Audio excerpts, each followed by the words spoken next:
ಮನೆಯಲ್ಲಿ ಶುರುವಾಗಿದೆ ಊಟದ ವಿಚಾರಕ್ಕೆ ಒಂದು ಭೀಕರವಾದಂಥ ಜಗಳ ಅಂತ ಹೇಳ್ಬೋದು. ಹೌದು, ಈ ಜಗಳ ಯಾವ ಮಟ್ಟಿಗೆ ಹೋಗಿ ತೆವಳು ಎಂಬ ಪದವನ್ನು ಉಪಯೋಗಿಸೋ ಹಂತಕ್ಕೆ ಹೋಗಿಬಿಟ್ಟಿದೆ ಅಂತ ಹೇಳ್ಬೋದು.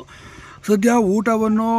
ಬಂದು ಎಲ್ಲರಿಗೂ ಪದೇ ಪದೇ ಕರೆದು ಮಾಡೋದಕ್ಕಾಗಲ್ಲ, ನಮಗೆ ಇದೇ ತೆವಳಲ್ಲ ಅಂತ ಹೇಳಿ ರಘು ಹೇಳಿದ್ದಕ್ಕೆ ತೆವಳಿಗೆ ಇವಳು ಅಂದರೆ ಸರಿ ಇರೋದಿಲ್ಲ ಅಂತೇಳಿ ಅಶ್ವಿನಿ ಹೇಳ್ತಾಳೆ. ಇನ್ನು ಅಶ್ವಿನಿ ಈ ಪದ ಹೇಳ್ತಿದ್ದಂಗೆ,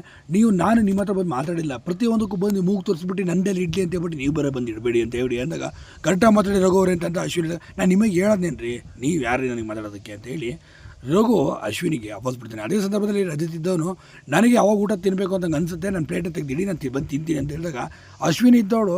ಒಂದೇ ಮಾತಿಗೆ ಏನಂದ್ಬಿಡ್ತಾಳೆ, ಆಮೇಲೆ ಬಂದು 4 ಜನ ಸೇರಿ ತಿಂದು ಹೋಗ್ಬಿಡು ನೀನು ಅಂತ ಹೇಳಿದಾಗ, ನನಗೆ ತೆವಳು ಹಿಡಿದಿದ್ದೆ 4 ಜನ ಬಂದು ತಿನ್ನೋದಕ್ಕೆ, ನಾನೇ ಊಟಕ್ಕೆ ಹೆಂಗೆ ಗತ್ಕೆಟ್ಟು ಬಂದು ಕೂತಿದ್ದೇನೆ ಇಲ್ಲಿ, ಕರೆಕ್ಟಾಗಿ ಮಾತಾಡೋ ಯಾವ ಅಂತ ಹೇಳ್ತಿದ್ದೆ ನೀನು, ನೀನು ದುರಹಂಕಾರ, ನೀನು ದೌಲತ್ತಿದ್ರೆ ನಿನ್ನ ಮನೇಲಿ ಹಿಡ್ಕ, ನೀನು ನನ್ನ ಹತ್ರ ಹಿಡ್ಕೋಬೇಡ, ಯಾವನವರ್ತಿಲಿ ಮಾತಾಡ್ದಂಗೆ ನನ್ನ ಹತ್ರ ನೀನು ಮಾತಾಡಬೇಡ ಅಂತೇಳಿ